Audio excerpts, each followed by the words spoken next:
વચનામૃત પાન 361 પત્રાંક 424મો પત્રાંક. આ પત્ર કૃષ્ણદાસ ઉપર છે, ખંભાતના કૃષ્ણદાસ પ્રત્યે. મુંબઈ કારતક બદ 12 સંવત 1949. સમાગમ ઈચ્છવા યોગ્ય મુમુક્ષુ ભાઈ કૃષ્ણદાસાદિ પ્રત્યે. કૃપાલદેવ કેવા વિશેષણ લખ્યા? સમાગમ ઈચ્છવા યોગ્ય. તમારો સમાગમ ઈચ્છવા યોગ્ય છે એવા યોગ્ય મુમુક્ષુ કૃષ્ણદાસ આદિ પ્રત્યે. ખંભાત. પુનર્જન્મ છે, જરૂર છે, એ માટે હું અનુભવતી હા કહેવામાં અચળ છું. પુનર્જન્મ છે, જરૂર છે, એ માટે હું અનુભવતી હા કહેવામાં અચળ છું. એ વાક્ય પૂર્વ ભવના કોઈ જોગનું સ્મરણ થતી વખતે સિદ્ધ થયેલું લખ્યું છે. એ વાક્ય પૂર્વ ભવના કોઈ જોગનું સ્મરણ થતી વખતે સિદ્ધ થયેલું લખ્યું છે.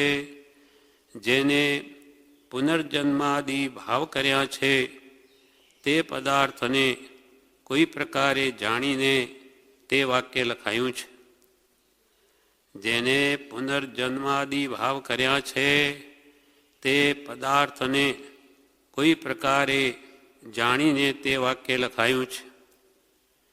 મુમુક્ષુ જીવના દર્શનની તથા સમાગમની નિરંતર ઈચ્છા રાખીએ છીએ. તાપમાં વિશ્રાંતિનું સ્થાન તેને જાણીએ છીએ. તથાપિ હાલ તો ઉદયાધીન જોગ વર્તે છે. અત્યારે આટલું જ લખી શકીએ છીએ. શ્રી સૌભાગ્ય અત્ર સુખવૃત્તિમાં છે. પ્રણામ પ્રાપ્ત થાય. કૃપાલદેવે ખંભાતના મુમુક્ષુ ઉપર આ પત્ર લખ્યો છે કૃષ્ણદાસ આદિ પ્રત્યે. કૃપાલદેવ કે તમારા મુમુક્ષોની કેવી યોગ્યતા છે, એટલે કે તમારો સમાગમ ઈચ્છવા યોગ્ય. તમારો સમાગમ ઈચ્છીએ છીએ. નીચે પણ લખ્યું કે મુમુક્ષુ જીવના દર્શનની તથા સમાગમની નિરંતર ઈચ્છા રાખીએ છીએ. સમાગમ ઈચ્છવા યોગ્ય મુમુક્ષુ ભાઈ કૃષ્ણદાસ આદિ પ્રત્યે. કૃષ્ણદાસ છે કે અંબાલાલભાઈ છે કે છોટાભાઈ છે કે ત્રિભુવનભાઈ છે કે બધા ત્યાં જ છે. સમાગમ ઈચ્છવાય મુમુક્ષુ આદિ કૃષ્ણ આદિ દાસ આદિ પ્રત્યે. પુનર્જન્મ છે. કોઈ પ્રશ્ન પૂછ્યો હશે, ખબર નહીં, અહીંયા ખુલાસો નથી. પુનર્જન્મ છે, જરૂર છે, એ માટે હું અનુભવતી હા કહેવામાં અચળ છું. અનુભવથી આ કહું છું, ખાલી વાંચીને નહીં. કેવી રીતે અનુભવ થયો? તો કે એ વાક્ય પૂર્વ ભવના કોઈ જોગનું સ્મરણ થતી વખતે સિદ્ધ થયેલું લખ્યું છે. પુનર્જન્મ અમને સ્મરણ થયું છે, અમને પહેલાંનું બધું યાદ આવ્યું છે. કેમ કે આમ તો 900 ભાવ વધારે એમને જાણ્યા છે. કોઈ એક ભાવ જાણે તો એ પુનર્જન્મ છે એમ સિદ્ધ થઈ જાય, તો એમને તો 900 ભાવ જોયા છે. એ વાક્ય પૂર્વભાવના કોઈ જોગનું સ્મરણ થતી વખતે સિદ્ધ થયેલું લખ્યું છે. જેને પુનર્જન્માદિ ભાવ કર્યા છે. ભાવ કોણ કરે? આત્મા. જેને પુનર્જન્માદિ ભાવ કર્યા છે તે પદાર્થને, એટલે કે તે આત્માને કોઈ પ્રકારે જાણીને તે વાક્ય લખાયું છે.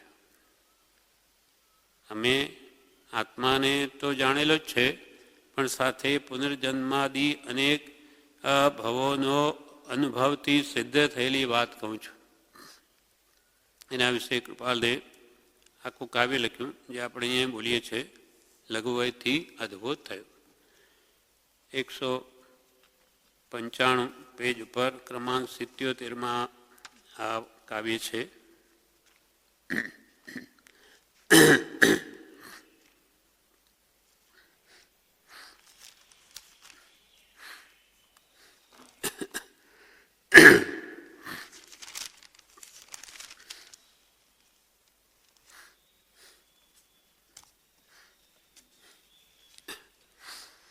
આમાં કે છે ક્રમાંક 77, લઘુએથી અદ્ભુત થયો તત્વજ્ઞાનનો બોધ, એ જ સૂચવે એમ કે ગતિયા ગતિ કાં શોધ. લઘુવયથી અદ્ભુત થયો, બાલ્ય વયથી જેમને હજુ પહેલે દિવસે સ્કૂલમાં બેસાડ્યા છે તોય કે છે મને તો આવડે છે. એટલે ક્યાં ભણવા ગયા? તો કે પૂર્વનું ભણેલું બધું સ્મૃતિમાં આવ્યું છે. એટલે કે લઘુવયથી અદ્ભુત થયો, 7 વર્ષની ઉંમરમાં તો જેને જાતિ જ્ઞાન થયું છે. લઘુવયથી અદ્ભુત થયો તત્વજ્ઞાનનો બોધ, અને 13 થી 16 વર્ષની અંદર તો બધા ધર્મોના શાસ્ત્રો વાંચી ગયા. એટલે પૂર્વભાવની કેટલું બધું સ્મૃતિ તાજી છે. અને આમે સ્મૃતિ કેટલી જબરદસ્ત હતી કે 500 ગાથાઓ બોલી હોય તો તરત યાદ થઈ જાય. તો આ બધું ક્યાંથી આવ્યું? કેમ બધાને નથી થતું? તો કે લઘુવયથી અદ્ભુત થયો તત્વજ્ઞાનનો જે બોધ થયો એ સૂચવે એમ કે ગતિ આ ગતિ કાં શોધ. ગતિ એટલે આવાપણું, આ ગતિ એટલે આવાપણું, ગતિ એટલે ફરી જવાપણું, એટલે જન્મ, જવું, આવવું, પુનર્જન્મ થવો, એની કાં શોધ કરે. આ સૂચવે છે કે લઘુવયથી અદ્ભુત અમને જે બોધ થયો એ જેમ સૂચવે છે કે પુનર્જન્મ છે જ, નહીં તો આ જ્ઞાન આવ્યું ક્યાંથી? લઘુ એટલે બાળવયથી, લઘુવયથી અદ્ભુત થયો તત્વજ્ઞાનનો બોધ. તત્વજ્ઞાનને પહોંચી જવું એ સમુદ્ર તરવા બરાબર છે. સ્યાદવાદપૂર્વક તત્વના યથાર્થ સ્વરૂપને સમજવું એ કૃપા કે સમુદ્ર ઓલંગવા બરાબર છે. સ્યાદવાદ તત્વ એમ સામાન્ય રીતે જાણી શકાય એમ નથી. એવું જૈનનું જે દર્શન સ્યાદવાદયુક્ત છે, અનેકાંતવાદ છે. અપેક્ષા આમી છે, એમી છે, નિત્ય છે, અનિત્ય છે. એટલે એ કઈ અપેક્ષા છે, બધી અપેક્ષાઓ જાણવી એ કંઈ સામાન્ય માણસનું કામ નથી. અને જૈન ધર્મ અપેક્ષાથી બધા ધર્મોને સત્ય કહે છે. કઈ અપેક્ષા? તો કે કોઈ નિત્ય અપેક્ષાએ, કોઈ અનિત્ય અપેક્ષાએ. એ રીતે ભગવાને બધું સિદ્ધ કરી બતાવ્યું છે. કોઈ કે આત્મા નિત્ય છે તો કે હા બરોબર, અનિત્ય છે તો કે હા પર્યાય અનિત છે, અને દ્રવ્ય નિત્ય છે. એમ દરેક અપેક્ષાથી જે તત્વજ્ઞાન સિદ્ધ કરે છે સ્વરૂપ વસ્તુનું. કેમ કે એક વસ્તુમાં અનંત ગુણધર્મ રહ્યા છે. હવે એ કંઈ વાણીમાં તો આવે નહીં, એક સાથે એક જ ગુણધર્મ આવે. એટલે નય 7 પણ એના 700 ભેદ છે. એમ નય નિક્ષેપ પ્રમાણથી જે વસ્તુનું સ્વરૂપ જે જાણે, અથવા એમને તો બાળવયથી 16 વર્ષની ઉંમરમાં જે મોક્ષમાળા રચી એ પછીથી ફરીથી તપાસી ગયા છે કૃપાલે. તો કે એ અમે બરોબર લાગી છે, સમ, એમાં કોઈ ભૂલ નથી જણાતી. 16 વર્ષની ઉંમરમાં લખેલું. એટલે તત્વજ્ઞાન એમનું પ્રૌઢ બાળવયથી જ હતું. અજ્ઞાન યોગી પણ તો અમને જન્મથી દઈ હોય, અજ્ઞાન યોગી પણ. એટલે જ્ઞાન તો જન્મથી લઈને આવ્યા છે. તો એ ક્યાંથી આવ્યું? લઘુ વયથી અદ્ભુત થયો તત્વજ્ઞાનનો બોધ, એ સૂચવે એમ કે ગતિ આ ગતિ કાં શોધ. જે સંસ્કાર થવો ઘટે અતિ અભ્યાસે કાંઈ, વિના પરિશ્રમ તે થયો ભવશંકાસી ત્યાંય. પુનર્જન્મી શું શંકા કરો કે જે સંસ્કાર થવો ઘટે અતિ અભ્યાસ છે, ઘણો અભ્યાસ કરીએ તો જે અમને આ બધું જાણવામાં આવે એ તો અમને સહેજે જણાઈ ગયું. જે સંસ્કાર થવો ઘટે અતિ અભ્યાસે કાંઈ, વિના પરિશ્રમ, મેં કોઈ પરિશ્રમ કર્યો નથી, બધું જણાઈ ગયું. વિના પરિશ્રમ તે થયો તો પછી ભવશંકા સી ત્યાં. જેમ જેમ મતિ અલ્પતા અને મોહ ઉદ્યોત, તેમ તેમ ભવશંકના અપાત્ર અંતર જ્યોત. જેમ જેમ મતિની અલ્પતા એટલે સમ્યક જ્ઞાનની ઓછાઈ, જેટલું આપણી અંદર સમ્યક જ્ઞાન એટલે જાણપણું, સમજણની કમી છે, ઓછાઈ છે, અને પાછો સાથે મોહનો ઉદ્યોગ છે. એટલે મોહનો પ્રકાશ છે, ઉદય વિશેષ છે, આપણામાં મોહ વિશેષ છે. તેને લઈને આપણને ભવની શંકા થાય છે. કેમ કે કર્મનું આવરણ એટલું બધું દર્શનમાં, ચારિત્રમાંનું ગાઢ છે, મૌનીય કર્મનો, કે તેને લઈને આપણો પુનર્જન્મ હશે કે નહીં એની શંકા થાય છે. જેમ જેમ મતિ અલ્પતા, જેમ જેમ સમ્યક જ્ઞાની અલ્પપણું, ઓછાપણું, અને મોહ ઉદ્યોત, અને સાથે મોહ ઉદ્યોત એટલે ઉદય પ્રકાશ મોહનો વિશેષ, તેમ તેમ ભવશંકના, તેમ જેમ પુનર્જન્મની શંકા થાય છે. અપાત્ર અંતરજ્યોત, તે અંતર આત્મજ્યોત પ્રગટાવવા માટે અપાત્ર જીવ છે, અયોગ્ય જીવ છે. કેમ કે જે ભાવની શંકા છે, પુનર્જન્મ છે કે નહીં, આત્મા છે કે નહીં, પુનર્જન્મ છે કે નહીં, નિત્ય છે કે નહીં, તો એ આત્મ સ્વરૂપ ક્યાંથી પ્રગટ કરી શકે? શંકા છે. ગૌતમ સ્વામીની શંકા હતી, તે ભગવાને નિવારી, અને તે પણ વેદના વાક્યોથી જ શંકા દૂર કરી કે તને આ પ્રમાણે એનો અર્થ આમ થાય છે, તો એમ સમજ્યો છું.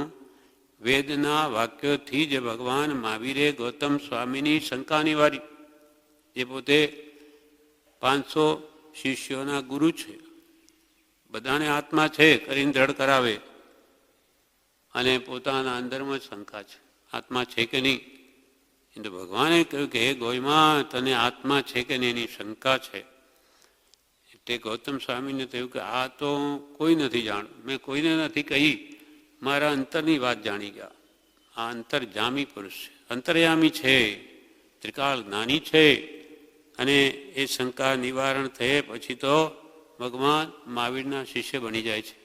અને યોગ્યતા એટલી બધી છે કે એમને ગણધર પદવી આપે છે ભગવાન, સૌથી સર્વ મુનિઓના ઉપરી.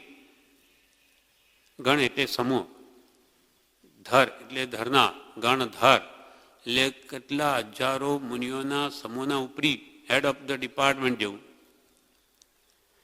જેમ જેમ મતિ અલ્પતા અને મોહ ઉદ્યોત, તેમ તેમ ભવશંકના અપાત્ર અંતર જ્યોત, અંતર આત્મજ્યોત પ્રગટાવવા માટે તે અપાત્ર જીવ છે.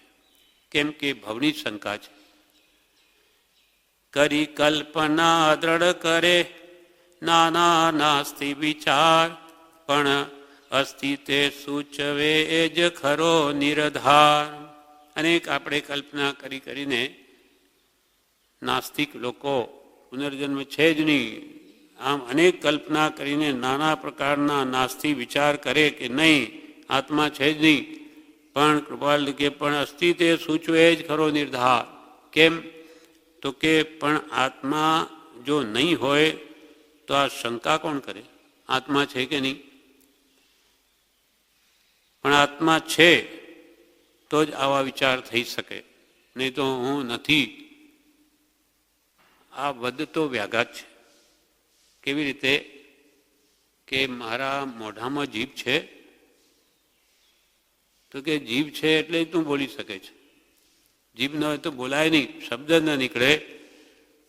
તો જેમ તું આત્મા જ ન હોય તો આ બોલે કોણ? એમ કરી કલ્પના દ્રઢ કરે અનેક પ્રકારના નાના નાસ્તિ વિચાર, પણ અસ્થિ તે સૂચવે, આ જ અસ્થિ સૂચવે જ ખરો નિર્ધાર. તું બોલે છે કયા આધારે? કોણ બોલે છે? આત્માની શંકા કરે. આત્મા પોતે આપ શંકાનો કરનાર તે અચરજે હ અમાપ. બળી બીજો દૃષ્ટાંત આપ્યું કૃપાલદેવે. આ ભવ ભણ ભવ છે નહીં, એ જ તર્ક અનુકૂળ, વિચારતા પામી ગયા આત્મધર્મનો મૂળ. આ ભવ વગર બીજો ભવ છે જ નહીં.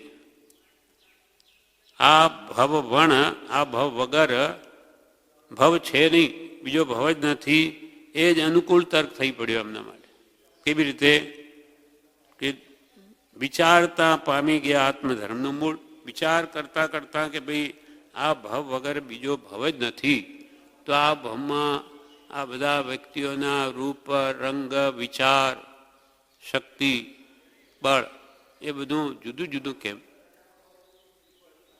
વ્યક્તિઓ, માણસો તો બધા માણસ છે, અને કોઈ વળી પશુ રૂપે છે, એને 5 ઇન્દ્રિયો છે, કોઈ મનુષ્ય છે, કોઈ દેવ છે. આ નારકી તો દેખાતા નથી કે દેવ પણ આ છે, તો આ બધું જુદું કેમ? કયા કારણે? એમ વિચારતા પામી ગયા આત્મધર્મનું રહસ્ય પામી ગયા. કર્મના ચમત્કાર કૃપાલદેવે લખ્યા તો આ જુદું જુદું કેમ દેખાય બધું? તમે કહો કે પુનર્જન્મ છે નહીં, અથવા કોઈ કર્મ છે નહીં, બીજો જન્મ જ નથી, તો આ બધું જુદું જુદું કેમ છે? એમ એ ઊંડાણથી તત્વનો વિચાર કરે તો એમને સિદ્ધ થઈ જાય કે હા, કર્મ છે, અને આ કર્મના કારણે જ આ બધું જુદું જુદું દેખાય છે. આ ભવવણ ભવ છે નહીં એ જ તર્ક અનુકૂળ. વિચારતા, ઊંડાણથી વિચારતા, એના તર્કથી, એના પ્રમાણથી વિચારતા પામી ગયા આત્મધર્મનો મૂળ. આત્મધર્મનું મૂળ રહસ્ય કે આત્મા છે પામી ગયા. નથી કરતા એમાંથી જ એનો નિકાલ આવી ગયો. એટલે પુનર્જન્મ છે, જરૂર છે, એ માટે હું અનુભવથી હા કહેવામાં અચળ છું, સ્થિર છું. કેમ કે હું અનુભવીને કહું છું, કહેતી નથી કહેતો.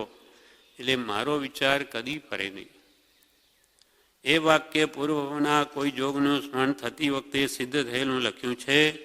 જેને પુનર્જન્માદિ ભાવ કર્યા છે તે પદાર્થને, પુનર્જન્માદિ ભાવ આત્માએ કર્યા છે તે પદાર્થને, આત્માને કોઈ પ્રકારે જાણીને તે વાક્ય લખાયું છે.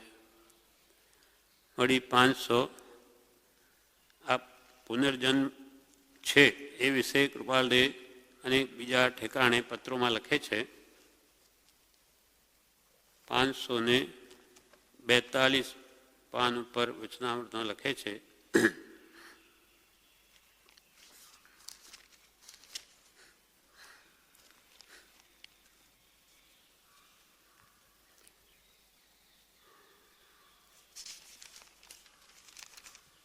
આત્મસિદ્ધિના વિવેચનમાં છે. ગાથા 67 પાનું 542. ક્રોધાદિતરતમ્યતા સર્પાદિકની માય પૂર્વજન્મ સંસ્કાર તે જીવ નિત્યતા. ત્યાં ક્રોધાદિ પ્રકૃતિઓનું વિશેષપણું સર્પ વગેરે પ્રાણીમાં જન્મથી જોવામાં આવે છે. વર્તમાન દેહે તો તે અભ્યાસ કર્યો નથી, જન્મની સાથે તે છે. એટલે પૂર્વજન્મનો સંસ્કાર છે, જે પૂર્વજન્મ જીવની નિત્યતા સિદ્ધ કરે છે. પુનર્જન્મ છે તો જીવ નિત્ય છે. પહેલાં હતો એ જ્યાં આવ્યો. અને ક્રોધાદિ પ્રકૃતિઓનું વિશેષપણું સાપ વગેરે પ્રાણીઓમાં જોવા મળે છે. તરત જ સાપને થોડોક બી છંછેડવામાં આવે, તરત જ ફૂફાડો મારે, જાણે એને ડંક મારું, શું કાપું, કાઢી નાખ, એમ એના ભાવ થાય છે. આ બધા સંસ્કાર પૂર્વના છે. અહીંયા કે છે કે વર્તમાન દેહ તો કોઈ એને અભ્યાસ કરાવ્યો નથી કે ભાઈ કોઈ છંછેડે તો તને આ ફૂફાડો મારવો કે ઘા કરવો કે એવું કંઈ કોણે શીખવાડ્યું? તો આ પૂર્વજન્મથી લઈને આવ્યો છે. એટલે ક્રોધાદિનો તારતમ્યપણું સર્પાદિકની માય પૂર્વજન્મ સંસ્કાર, તે માટે જીવ નિત્યતા. ત્યાં સર્પમાં જન્મથી ક્રોધનું વિશેષપણું જોવામાં આવે છે. પારેવાને વિશે, પારેવા એટલે કબૂતર, પારેવાને વિશે જન્મથી નિર્હિંસક પણ જોવામાં આવે કે જે કબૂતર કોઈ દિવસ સડેલું ધાન નહીં ખાય. કોઈ કહે છે આ બધા શ્રાવકો છે, માયા કપટ કર્યા હોય ત્યારે કે આ તિરીન ચોનીમાં ગયા છે, પણ પેલા અહિંસાના સંસ્કાર અંદર છે, એટલે કે જે પારેવાને વિશે જન્મથી જ નિર્હિંસકપણું જોવામાં આવે છે. માંકડ આદિ જંતુઓને પકડતા તેને પકડવાથી દુઃખ થાય છે. માંકડને તરત પકડવા કેવું દોડા દોડ કરીને ભાગી જાય, છુપાવવા પ્રયત્ન કરે. આદિ જંતુઓને પકડતા તેને પકડવાથી દુઃખ થાય છે એવી ભય સંજ્ઞા પ્રથમથી તેના અનુભવમાં રહી છે. તેથી તે નાસી જવાનો પ્રયત્ન કરે છે. કંઈક પ્રાણીમાં જન્મથી પ્રીતિનું, કંઈકમાં સમતાનું, કંઈકમાં વિશેષ નિર્ભયતાનું, કંઈકમાં ગંભીરતાનું, કંઈકમાં વિશેષ ભય સંજ્ઞાનું, કંઈકમાં કામાદિ પ્રત્યે અસંગતાનું અને કંઈકને આહાર આદિ વિશે અધિક લુબ્ધપણાનું વિશેષપણું જોવામાં આવે છે. એ આદિ ભેદ એટલે ક્રોધાદિ સંજ્ઞાના ન્યૂનાધિકપણા આદિથી તેમજ તે પ્રકૃતિઓ જન્મથી સહચારીપણે રહી જોવામાં આવે છે. તેથી તેનું કારણ પૂર્વના સંસ્કારો જ સંભવે છે. કોઈ જીવો કોઈમાં પ્રીતિ માયાળુ કે આ તો બહુ માયાળુ જીવ છે, કોઈની સાથે બહુ જ ભળે બધામાં ભળી જાય, પ્રેમ વ્યવહારમાં પ્રેમ પ્રીતિ વધારે બધાની, તો કે ભાઈ આ જીવ તો બહુ માયાળુ છે એટલે બધાની સાથે પ્રીતિ કરતો ફરે સંસાર દ્રષ્ટિએ. પરમાર્થી તો અસંગ થવાનું છે, આવા મોહ વધારવાના નથી. કંઈકમાં સમતાભાવ, કોઈ બાળપણથી જ આવો બાળક શાંત હોય, ક્યાંથી એકદમ પ્રકૃતિ લઈને આવે છે પૂર્વજન્મથી, એટલે કંઈકમાં સમતાનું, કંઈકમાં વિશેષ નિર્ભયતા, નિડરપણે વર્તે, કોઈ ભય નથી જેને, અને કોઈક વળી ગંભીર હોય, તો બોલ નહીં કરે. કંઈકમાં વિશેષ ભય સંજ્ઞાનું, કોઈને કામાદિ પ્રત્યે અસંગતા, આવી વિકારની વાતો ગમે નહીં એવા પણ જીવો હોય, અને કોઈને કામાદિ પ્રત્યે વિશેષ પણ ભાવ હોય, અને કંઈકને આહારાદિ વિશે અધિક લુબ્ધતા, ખાવા પીવાની બહુ જ લોલુપતા હોય. એમ જુદા જુદા પણ બધામાં ભેદ જોવામાં આવે છે. તે બધી પ્રકૃતિઓ જન્મથી જ સહચારીપણે જોવામાં આવે છે, જન્મની સાથે જ. તેથી તેનું કારણ પૂર્વના સંસ્કારો જ સંભવે છે. વળી બીજા ઠેકા પણ કૃપાલદેવના પ્રમાણમાં કહ્યું, પ્રમાણ પ્રૂફ માટે 5429 જણાવે છે,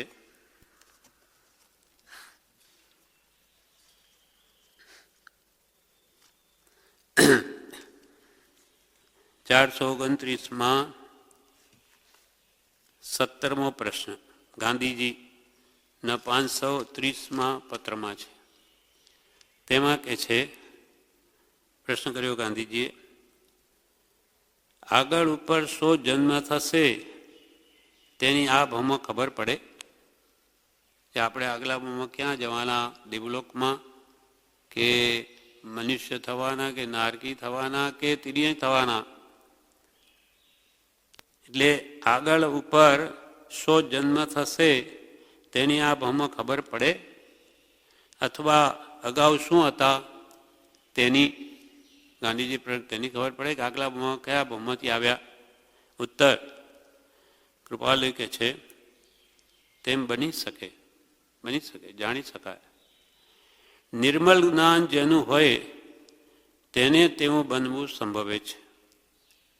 ભાવોની નિર્મળતા અંતરમાં બહુ હોય તેને કે છે પુનર્જન્મનું જ્ઞાન પણ થઈ જાય. મતિ જ્ઞાનનો ભેદ છે. મતિ એટલે બુદ્ધિ જેની નિર્મળ હોય, મનમાં મલિનતા ન હોય તો તે જીવને પૂર્વજન્મનું જ્ઞાન થઈ જાય છે. જેમ કે કૃપાલદેવને 900 ભવનું જ્ઞાન થઈ ગયું. વાદળા વગેરેના ચિહ્નો પરથી વરસાદનું અનુમાન થાય છે કે ભાઈ આ વાદળા બરોબર આવી ગયા છે, હવે એકદમ ઘટાટોપ આકાશ થઈ ગયું એટલે હવે વરસાદ પડશે. વાદળા વગેરેના ચિહ્નો પરથી વરસાદનું અનુમાન થાય છે, તેમ આ જીવની આ ભવની ચેષ્ટા ઉપરથી તેના પૂર્વ કારણ કેવા હોવા જોઈએ તે પણ સમજી શકાય. આ ભમમાં આપણે બહુ ખાવાની લોલુપતા હોય તો કદાચ તિર્યન ચોનીમાંથી આવ્યા હોઈએ અને સહેજે શાંત પ્રકૃતિ હોય અને બહુ લાલસો લોલુપતા નહીં હોય તો કદાચ દેવલોકમાંથી આવ્યા હોઈએ. મંદ કસાઈ હોય તો, તીવ્ર કસાય હોય તો કદાચ નરગતિમાં આવે, માર ફાડની જ વાત, જેને એ જ ગમતું હોય, કોઈને દુઃખી કરવામાં જે રાજી થતો હોય તો પછી એ સંસ્કાર નરકના છે. ત્યાં બારે જ છે માર ફાડ એકબીજાની. એટલે એવી બધી આપણી પ્રકૃતિઓ આપણે જાણી શકીએ. આપણું મન કેવું છે તેના આધારે કલ્પી શકાય. આમ કે છે, પણ પૂર્વે તો જે થયું તે થયું, હવે શું કરવું? હવે આપણે તો થઈ ગયું, હવે આગળનો ભાવ સુધારવો છે આપણે. એના માટે શું કરવું જોઈએ? તો કે કસાયોને ઘટાડવા જોઈએ, વિષયોની મંદતા કરવી જોઈએ.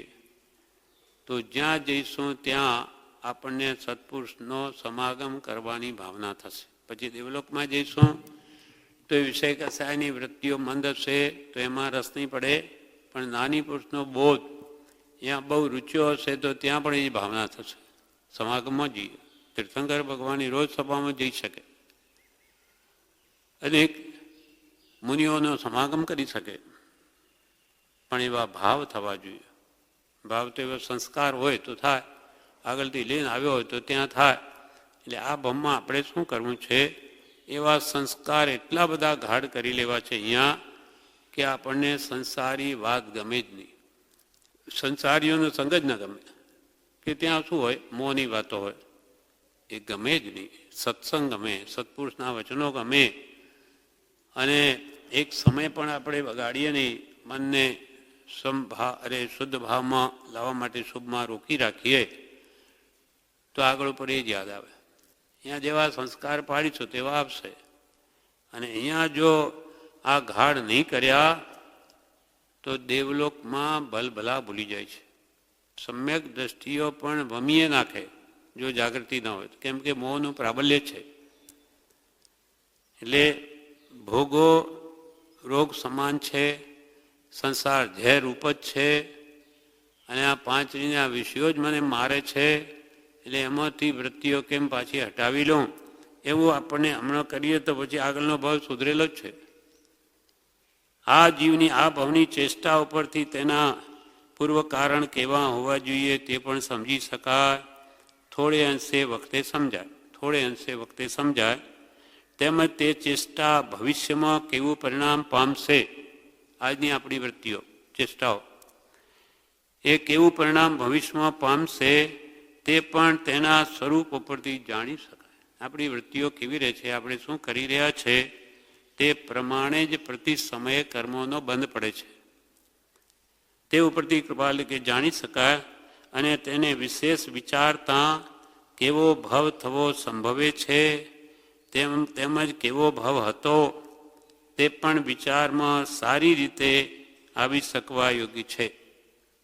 પણ પહેલાં જ કહ્યું, નિર્મલ જ્ઞાન જેનું થયું હોય તેને તેમ બનવું સંભવે છે. એટલે ભાવોની પહેલાં નિર્મળતા જોઈએ, રાગ દ્વેષની મંદતા જોઈએ, કસાયોની. તો એનો અંતર પણ એ જાણી શકે છે.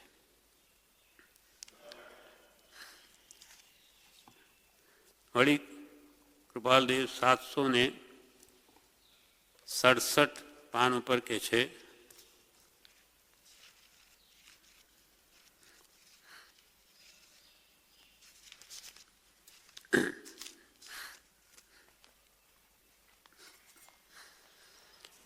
વ્યાખ્યાન સાર 2માં મોરબી 18 સુદ 9 શુક્ર 1956. જાતિ સ્મરણ જ્ઞાન વિશે જે શંકા રહે છે તેનું સમાધાન આ ઉપરથી થશે. આપણે કે જાતિ સ્મરણ થતું હશે પૂર્વજન્મનું, એની આપણે શંકા રહે છે તો તેનું સમાધાન આ નીચે જણાવીએ છે તેથી થશે. જેમ બાલ્યાવસ્થાને વિશે જે કાંઈ જોયું હોય અથવા અનુભવ્યું હોય તેનું સ્મરણ વૃદ્ધાવસ્થામાં કેટલાકને થાય અને કેટલાકને ન થાય. વૃદ્ધાવસ્થામાં આપણને હમણાં બાલ્યાવસ્થાની યાદ નથી, શું કરતા હતા, 2 વર્ષના હતા. તેમ પૂર્વભાવનું ભાન કેટલાકને રહે. આપણને બાલ્યાવસ્થાનું ભાન હમણાં નથી, તેનું પણ યાદ નથી, તો આગલા ભાવનું તો ક્યાંથી હોય? તો એનું કારણ શું એ જણાવે છે. તેમ પૂર્વભાવનું ભાન કેટલાકને રહે ને કેટલાકને ન રહે. ન રહેવાનું કારણ એ છે કે પૂર્વ દેહ છોડતા બાહ્ય પદાર્થોને વિશે જે વળગી રહી મરણ કરે છે, ત્યાં જે આપણા નિકટના સંબંધી હોય કે જે વસ્તુ પ્રત્યે આપણે રાગ હોય, મોહ હોય, તેમાં આસક્તિ તો એમની એમ બની રહે. એટલે બાહ્ય પદાર્થોને વિશે જે વળગી રહી ત્યાં મોહ એમનો એમ રહે છે ને છોડીને આવવું પડે છે, ત્યારે મરણ કરે છે. અને નવો દેહ પામી તેમાં જ આસક્ત રહે છે. અહીંયા બાદ ચોટ્યો જે મળ્યો એમાં દેહ પામી તેમાં જ આસક્ત રહે છે. તેને પૂર્વ પર્યાયનું ભાન રહે નહીં. કેમ કે આસક્તિ પહેલાં ગાઢ હતી, હવે ગાઢ છે, મનની નિર્મળતા જ નથી, એટલે કંઈ યાદ રહે નહીં. આથી ઉલટી રીતે પ્રવર્તનારને એટલે અવકાશ રાખ્યો હોય તેને પૂર્વનો ભાવ અનુભવમાં આવે છે. આવી રીતે નિર્મળતા, એની આસક્તિ ન હોય, એટલે કે નિર્મળતા હોય તો એને સ્મૃતિમાં આવે છે, મતિ જ્ઞાન નિર્મળ હોય તો. પછી કહે છે, એક માણસ 20 વર્ષનો અને બીજો માણસ 100 વર્ષનો થઈ મરી જાય, તે 2 જણે 5 વર્ષની ઉંમરે જે જોયું અથવા અનુભવ્યો હોય તે જો અમુક વર્ષ સુધી સ્મૃતિમાં રહે એવી સ્થિતિ હોય તો 20 વર્ષે મરી જાય તેને 21મા વર્ષે ફરીથી જન્મ્યા પછી સ્મૃતિ થાય, પણ તેમ થતું નથી. કારણ કે પૂર્વ પર્યાયમાં તેને પૂરતા સ્મૃતિના સાધનો નહીં હોવાથી, પૂર્વ પર્યાયમાં પૂર્વે જે જન્મ આપણો હોય ત્યાં સ્મૃતિના સાધનો નહીં હોવાથી પૂર્વ પર્યાય છોડતા મૃત્યુ આદિ વેદનાના કારણે લઈને, બધા કારણો બતાવે. એક તો વેદના હોય, દુઃખ હોય મળતી વખતે, એટલે વેદનાઓ મન ગયેલું હોય. મૃત્યુ આદિ વેદનાના કારણે લઈને અને નવો દેહ ધારણ કરતા ગર્ભાવાસને લઈને 9 મહિના પાછા મૂર્છાગત સ્થિતિમાં ગર્ભમાં રહે, ત્યાંથી દેહ છોડીને નવો દેહ ધારણ કરતા ગર્ભાવાસને લઈને, બાળપણામાં મૂઢપણાને લઈને, પાછું બાળપણામાં એટલી ઇન્દ્રિયો સશક્ત નથી, સ્મૃતિ તે થઈ નથી, એટલે બાળપણાના મૂઢપણાને લઈને અને વર્તમાન દેહમાં અતિ લીનતાને લઈને, પાછું એમાં અત્યંત મોહ, અત્યંત ગાઢ રાગ, વર્તમાન દેહમાં અતિ લીનતાને લઈને પૂર્વ પર્યાયની સ્મૃતિ કરવાનો અવકાશ જ મળતો નથી. તથાપિ જેમ ગર્ભાવાસ તથા બાળપણ સ્મૃતિમાં રહે નહીં. આજે હવે આપણને ઘરમાં હતા, આપણને કંઈ યાદ નથી, કે બાળપણ આપણે બાળક હતા 12 મહિનાના 2 વર્ષના, કંઈ યાદ નથી. તથાપિ જેમ ગર્ભાવાસ તથા બાળપણ સ્મૃતિમાં રહે નહીં, તેથી કરી તે નહોતા એમ નથી કે ભાઈ મને તો કંઈ યાદ નથી, હું બાળક હતો કે ઘરમાં, હું તો નથી માનતો. તું નથી માનતો એથી શું છે? તારું તને યાદ નથી. બીજા તો આપણે જોઈએ છીએ કે આ રીતે ઘરમાં જ હોય છે, બાળક પણ હોય છે, પછી મોટો થાય તો એમ તેમ ગર્ભાવાસ તથા બાળપણું સ્મૃતિમાં રહે નહીં, તેથી કરી તે નહોતા એમ નથી. તેમ ઉપરના કારણોને લઈને પૂર્વ પર્યાય સ્મૃતિમાં રહે નહીં, તેથી કરી તે નહોતા એમ કહેવાય નહીં. કે ભાઈ તમને બાળપણ યાદ નથી રહેતું તો તમે કહેતો કે હું તો બાળક નહોતો, હું તો કોઈ ઘરમાં રહ્યો જ નથી, પણ એ વાત તો સત્ય છે.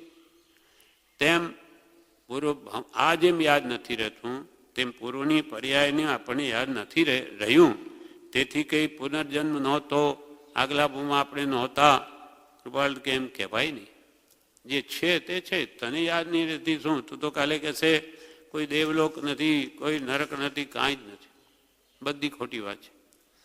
તું ખોટું કહે તેથી શું થઈ ગયું?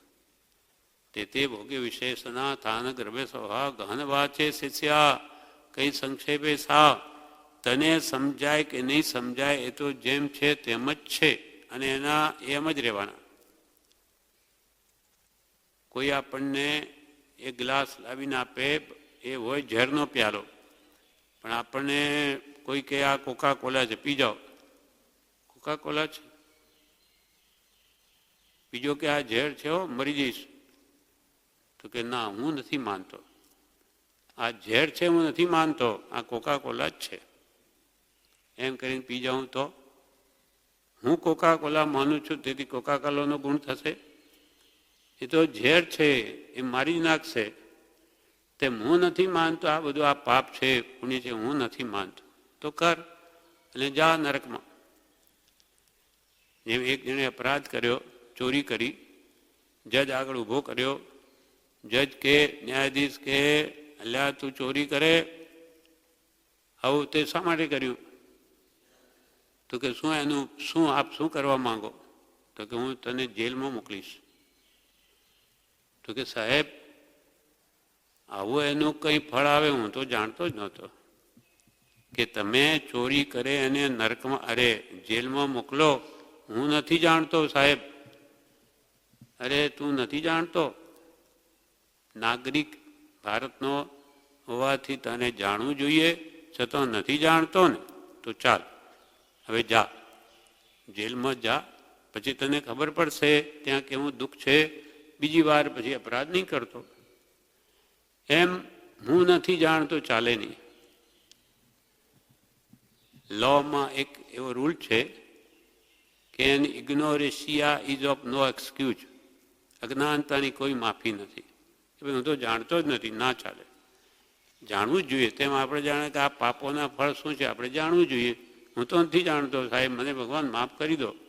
માફ નહીં થાય. તારે જાણ, અને પછી જાણીને પાપ ન કર તો તને દુઃખ નથી, અને નથી જાણતો તો ભોગવ એકવાર, પછી ખ્યાલ આવશે. એમ પુનર્જન્મ છે, બધું જ છે, હું નથી જાણતો એ ન ચાલે. ભગવાને કહે માની લો તો આપણને લાભ છે, ને નહીં માનીશું તો દુઃખ પણ આપણને જ છે. ફરી 768 પેજ ઉપર પણ કૃપાલય કહે છે, પહેલી કલમ 5768, આત્મા છે, આત્મા નિત્ય છે, તેના પ્રમાણો. પહેલું, બાળકને ધાવતા ખટખટાવવાનું કોઈ શીખવે છે? બાળક જ્યારે ધાવે છે ત્યારે મોઢું ખટખટાવવું, જેથી એ દૂધ ખેંચી શકે, એને કોણ શીખવે? જો જન્મ્યો છે. કૃપાલ કે બાળકને ધાવતા ખટખટાવવાનું કોઈ શીખવે છે? તે પૂર્વાભ્યાસ છે, પૂર્વનો અભ્યાસ છે. બીજું, સર્પ અને મોરને, હાથી અને સિંહને, ઉંદર અને બિલાડીને સ્વાભાવિક વેર છે, તે કોઈ શીખવાડતું નથી. કે ભાઈ બિલાડીના બચ્ચાને બિલાડી શીખવાડ્યું કે ભાઈ તારે જો ઉંદર આવે ને ત્યારે પકડી લેવો અને મારી નાખો. એ શું શીખવાડે? એ તો કંઈ બોલી જ નથી શકતું. તો કે આ કોઈ શીખવાડ્યું નથી, આ પૂર્વ ભાવના સંસ્કારો લઈને આવ્યા છે, જાતિ વેર છે. આપણે અહીંયા લડતા હોઈએ બે તો આવા ભાવો લેવા પડે, પછી એકબીજાને જુએ કે એને મારી જ નાખો, એ જ એને સૂઝે. આ બધા એમાં કોઈ શીખવાડતું નથી. પૂર્વ ભવના વેરની સ્વાભાવિક સંજ્ઞા છે. સ્વાભાવિક સંજ્ઞા એટલે સંસ્કાર, એ પૂર્વવતી લઈને જ આવે છે. આ પૂર્વ જ્ઞાન છે. એમ પુનર્જન્મ છે, એમ પુનર્જન્મ છે, જરૂર છે, એ માટે હું અનુભવતી હા કહેવામાં અચળ છું. એ વાક્ય પૂર્વના કોઈ જોગની સ્મૃતિ થતી વખતે સિદ્ધ થયેલું લખ્યું છે. જેને પુનર્જન્માદિ ભાવ કર્યા છે તે પદાર્થને કોઈ પ્રકારે જાણીને તે વાક્ય લખાયું છે. હવે નીચે વાત મુમુક્ષુઓનું કેટલું બધો મુમુક્ષુ પ્રત્યે આદરભાવ મહાત્મ્ય કૃપાલયના હૃદયમાં છે તેવું પ્રભુશ્રીના હૃદયમાં છે.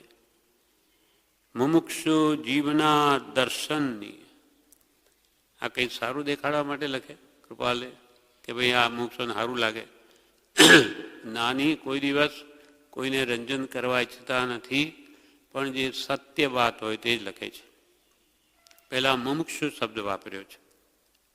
જેને જન્મથી છૂટવાની કામના છે, મુમુક્ષુ છે ખરો, તે મુમુક્ષુ જીવના દર્શનની તથા સમાગમની નિરંતર ઈચ્છા રાખીએ છીએ. નિરંતર ઈચ્છા રાખીએ છીએ કે અમને સમાગમ મળે. કૃપાલ કે જ્ઞાની તો હવે આ કાળમાં દર્શન દુર્લભ થઈ ગયા આ કાળમાં, પણ મુમુક્ષુ જીવોના દર્શન પ્રાપ્ત થવા પણ દુર્લભ છે આ કાળમાં. અહીંયા તો ચારે તરફથી આપણે આવીએ છીએ એટલે બધા ભેગા જોવા મળે, બાકી અહીંયા મુમુક્ષુના દર્શન ક્યાં છે આવા? એકવાર બ્રહ્મચારીના સમયમાં બે મુમુક્ષુઓ એ બ્રહ્મચારીને જેને એમ કહ્યું કે સાહેબ અહીંયા પર્યુષણમાં બધા પ્રભુ કે બધા ઘણા માણસો આવશે, એટલે અમને એમ થાય છે કે અમે ઈડર ચાલ્યા જઈએ. ઈડર. ત્યારે બ્રહ્મચારી શું કે ત્યાં પથરાઓમાં જઈને શું કરશો? ત્યાં પથરાઓ છે, બધું પહાડ છે, ત્યાં જઈને શું કરશો? આવા મુમુક્ષુઓના દર્શન ક્યાંથી? આ નિમિત્તે ચારે બાજુથી આત્મા ભાવનાવાળા, આત્માનું કલ્યાણ કરવાવાળા ઈચ્છુક બધા અહીંયા આવે અને તમે એના દર્શનનો લાભ લઈને બીજે ભાગો. આવા મુમુક્ષુઓના દર્શન ક્યાંથી? એટલે પછી નહીં ગયા. એટલે કે આવો ભાવ જ આપણે ના આવવો જોઈએ. પ્રભુશ્રી કે મુમુક્ષો તો અમારા માથાના મુકુટ છે, એને જોઈને પૂજ્યભાવ થાય છે એમને. જેના હૃદયમાં કૃપાલદેવ પ્રત્યે પ્રેમ છે, આવા સાચા જિજ્ઞાસુ આત્માર્થીના દર્શન ક્યાંથી? કોને પડી છે આ કાળમાં આત્મકલ્યાણની ભાવના? કોને છે? તો કૃપાલદેવ જેવા આવું કે મુમુક્ષુ જીવના દર્શનની તથા સમાગમની નિરંતર ઈચ્છા રાખીએ છીએ. તાપમાં વિશ્રાંતિનું સ્થાન તેને જાણીએ છીએ. તાપ છે, ચારે બાજુ તો ત્રિવિધ તાપાગ્નિ છે, આધિ વ્યાધિ ઉપાધિ, એમાં વિશ્રાંતિનું સ્થાન તેને જાણીએ છીએ. કેમ કે આત્મકલ્યાણની કે વિષય કસાયને બંધ કરવાની વાત કોણ કરશે? આત્માર્થી કરશે, સાધર્મી ભાઈઓ કરશે. સમાધિ મરણ કરાવશે તો સાધર્મી ભાઈઓ કરાવશે, કંઈ સગાવાલા નહીં કરાવે. એટલે સાચી સગાઈ સાચી સૃષ્ટિમાં છે સદગુરુની એક, બીજી તેના ભક્તની, બાકી જૂઠી અનેક. સગાવાલાની કોઈ કિંમત નથી. પરમાત્મા આ તો મારા સગા છે. સાચા સગા સત્પુરુષના આશ્રિત મુમુક્ષુઓ. અને ખરેખર એ આપણા લાગે કે ભાઈ આ તો કૃપાલયને માને, એ તો આપણા છે. પેલા સગાવાળા લૌકિક વ્યવહારવાળામાં આપણને એટલો પ્રેમ નથી આવતો જેટલો એમના પ્રત્યે આવે. સાધર્મિક વાત્સલ્ય ભાવ છે એ સમ્યક દ્રષ્ટિનું અંગ છે. વાત્સલ્ય ભાવ, સહધર્મી વાત્સલ્ય. બ્રહ્મચારી તો કહે કે જો ના આવ્યું, સાધર્મિક પ્રત્યે વાત્સલ્ય ભાવ જો ના આવ્યો તો બધું પાણીમાં ગયું, બધું પાણીમાં ગયું. મુમુક્ષુ જીવના દર્શનની તથા સમાગમની નિરંતર ઈચ્છા રાખીએ છીએ. તાપમાં વિશ્રાંતિનું સ્થાન તેને જાણીએ છીએ. તથાપિ હાલ તો ઉદયાધીન જોગ વર્તે છે. અત્યારે આટલું જ લખી શકીએ છીએ. શ્રી સૌભાગ્ય અત્ર સુખવૃત્તિમાં છે. હાલ તો ઘણો અમને સત્સંગની ઈચ્છા રહે છે, મોક્ષના સમાગમની, પણ શું કરીએ? આ ઉદયાધીન પ્રવૃત્તિ અમારી એવી છે. અત્યારે તો શું લખીએ વિશેષ? આંતરની ભાવના એમને કહી કે તાપમાં વિશ્રાંતિનું સ્થાન તેને જાણીએ છે, તથાપિ હાલ તો ઉદ્યાદીન જોગ વર્તે છે. અત્યારે આટલું જ લખી શકીએ છીએ. વિશે શું લખીએ? અમારે તો આવી સ્થિતિ છે. શ્રી સૌભાગ્ય અત્ર સુખવૃત્તિમાં છે. સૌભાગભાઈ પણ તે વખતે મુંબઈમાં છે. એટલે શ્રી સૌભાગ્ય અત્ર સુખવૃત્તિમાં છે. આના વિશે બોધામૃત ભાગ પહેલો 5 ઉપર જણાવે છે.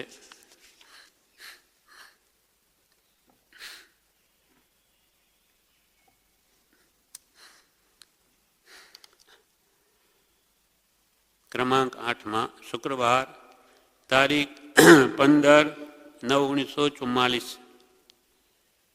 પૂજ્યશ્રી કહે, પરમ કૃપાળુ દેવે આપણને મોક્ષનો માર્ગ પોતે એકલાએ અત્યંત પુરુષાર્થ કરીને પ્રગટ બતાવ્યો છે. પરમ કૃપાળુ દેવે આપણને મોક્ષનો મૂળ માર્ગ પોતે એકલાએ, કાંટા સર્વત્ર પથરાયેલા હતા માર્ગમાં, તે કાંટા ખસેડતા અમને થાક ચડે છે. અંતરાત્મા જાણે કે પ્રભુ જાણે, પણ અનુસરતા ન નડે. હવે કે માર્ગ એકદમ ચોખ્ખો કરી લીધો છે.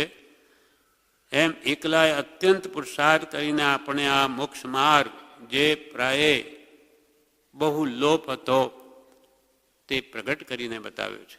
એટલે ગાથા બ્રહ્મચારી કહી, વર્તમાન આ કાળમાં મોક્ષ માર્ગ બહુ લોપ વિચાર બા આત્માર્થીને, બીજા માટે નથી. ખરેખર આત્મકલ્યાણનો ઈચ્છુક હોય તેને વિચારવા માટે ભાગ્યો અત્ર અગોપ્ય, ગુપ્ત નહીં પ્રગટપણે પ્રકાશ્યો છે. તેઓ શ્રીએ જણાવ્યું છે, બ્રહ્મચારી કહે છે, કૃપાલયે જણાવ્યું છે કે તેવી જગ્યા ક્યાં છે કે જ્યાં જઈને રહીએ, અથવા તેવા સંતો ક્યાં છે કે તે દશાનું પોષણ પામીએ. ત્યારે હવે કેમ કરવું? કૃપાલ કે કેમ કરવું, ક્યાં જઈએ? એટલે કૃપાલની ઈડર કે ધર્મસ્થળ કે રાળજ કે ઉત્તરસંડા કે કાબીઠા કે આવા એકાંત સ્થાનોમાં જવા માટે બહાર નીકળતા. ક્યાં જાય?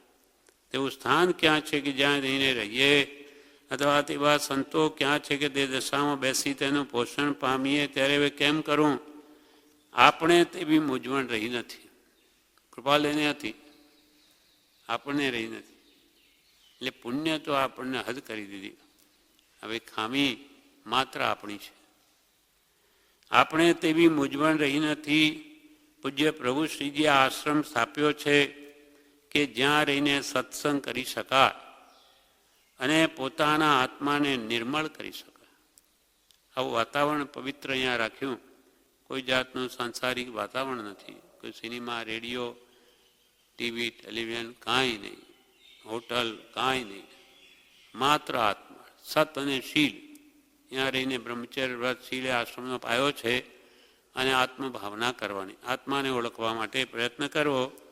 પૂજ્ય પ્રભુશ્રી આશ્રમ સ્થાપ્યો છે કે જ્યાં રહીને સત્સંગ કરી શકાય અને પોતાના આત્માને નિર્મળ કરી શકાય. સત્સંગ જેવું જીવને એકે બળવાન સાધન નથી. કૃપાલે સત્સંગ ઈચ્છે છે, સત્સમાગમ મુમુક્ષુઓનો, તે આપણને પ્રાપ્ત છે. સત્સંગ જેવું જીવને એકે બળવાન સાધન નથી. સત્સંગને માટે પ્રભુશ્રીજી કહેતા કે તે તો માના થાન સ્તન જેવો છે. બાળકને દૂધ પાક હજમ થાય નહીં, પરંતુ માનું ધાવણ દૂધ ઘણું માફક આવે. તે પીને બાળક ઉછરે છે, તેમ જીવને સત્સંગ કારણરૂપ છે. પહેલાં તો સત્સંગ જોઈએ. પહેલાં ક્રિયા કરવા માંડી પડે, તપ કરું, જપ કરું, પણ શા માટે એ બધું જાણ્યા વગર આવું અનંતવાર કર્યું છે.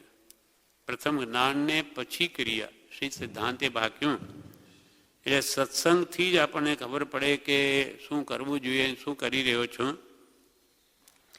સત્સંગને માટે પ્રભુશ્રી કહેતા કે તે તો માના થાન જેવો છે. માનું સ્તન દૂધ, માનું દૂધ, તે બાળકને દૂધ પાક હજમ થાય નહીં, પરંતુ માનું ધાવણ દૂધ બહુ માફક આવે, ઘણું માફક આવે.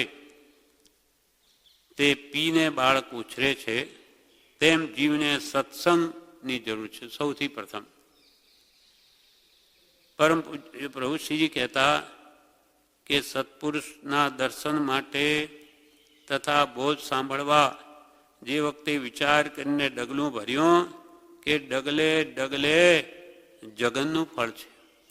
મોટા દરવાજાની જગ્યાએ પ્રથમ નાનો ઝાંપો હતો ત્યારે પ્રભુશ્રીએ વાત કરેલી કે આ જગ્યાએ હાથી જાય તેવડો દરવાજો થશે.